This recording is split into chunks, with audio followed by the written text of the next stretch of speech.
Hi everyone, welcome to my channel for some Guardium collectors considerations based on my experience as professional services with IBM and my recent practical experience at AIM, where I manage by myself about 50 collectors without this taking more than 10 to 20% of my time.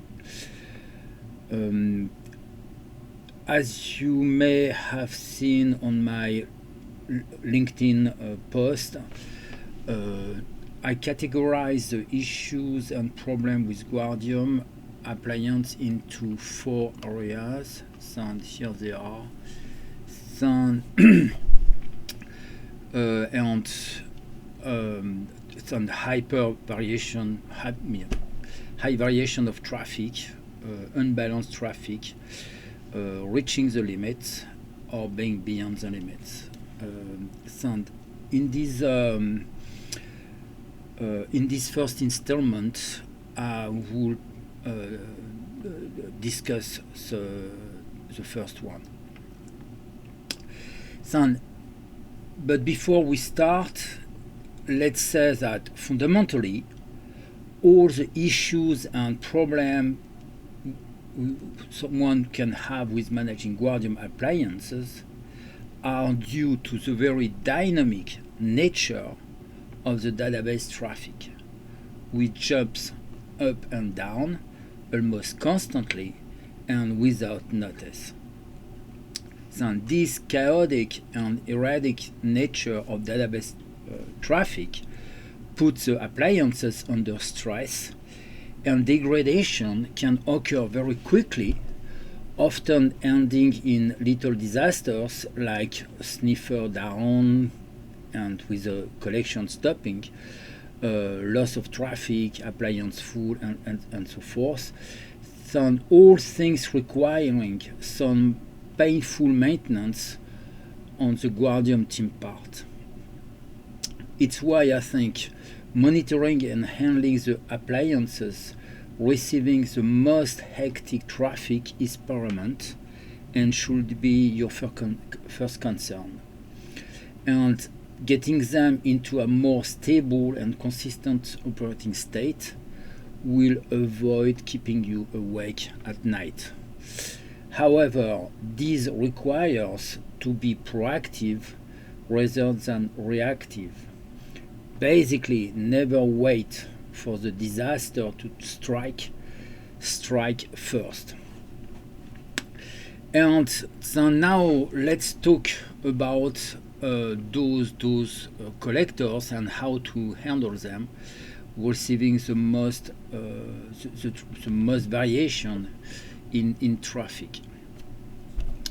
So why do we need to watch for those collectors? It's because spikes, which is basically the way variations occur, spikes in traffic may hit bottlenecks in the structure and architecture of the collector and generate stress on the appliances. And it's and not because spikes by nature are really disturbing, right? So how to detect those collectors with most variation? So Guardium provides a report called the Buffer Usage Monitor, which I call BOOM, and it's a very useful and complete a set of performance data. And for the topic we are concerned with, then the most important variables to look at are the H0 receive, the analyzer rate, and the analyzer queue length. Okay, so let's see why. So this is a diagram of a collector internal architecture and its relation to the BOOM, the Buffer Usage Monitor. So basically here you've got the collector, right, itself, And here you got the sniffer, which is, as you know, the main process running on the collector. Then the traffic gets to the collector from the S-tabs and reaches the neck, right? And the neck performance are recorded into a variable called H0 receive, which is basically how much traffic your collector receives. So the traffic, after getting into the neck, gets into the analyzer, which is a listener basically, right? And the analyzer is monitored in the boom with the variable analyzer rate. And basically it's how much traffic gets processed, right? And when this analyzer has is short in a room, for example, it's going to delay the processing of the data by putting them in a queue. And the state of the queue is indicated in this third variable in the boom called analyzer queue length. So basically, it's the analyzer uses the queue when it cannot process the data right away and needs to wait for some quieter time to process them. Then those are the three most important variables, and this is the variation of those values that we need to monitor. Then Guardium provides that, as I said, in the buffer report. And we actually found a very meaningful graphic way to view those data. We do this by activating the hourly export of the boom and exporting them into Elasticsearch environment. We also, at that time, when we ingest into Elasticsearch, we also enrich the data with metadata about the collectors, and we take the whole thing under Kibana, which is probably the nicest and most versatile analytics graphical user interface around. So, having said that, let's go back to the detections. And here, those three variables. The main one, in terms of really instability of collectors, is really indicated by the analyzer queue, right? If the collector has to use the analyzer queue quite often, it's probably overloaded and too many spikes.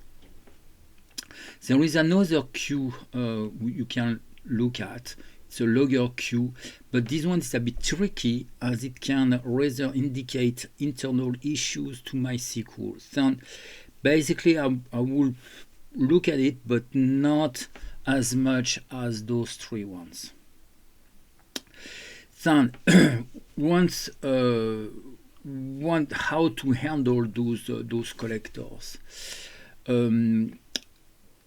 You have basically two options. Sometimes you just do nothing, as the variations are inevitable, and even though the collector may show sign of stress, the level it's not high enough to justify altering the configuration of the agents.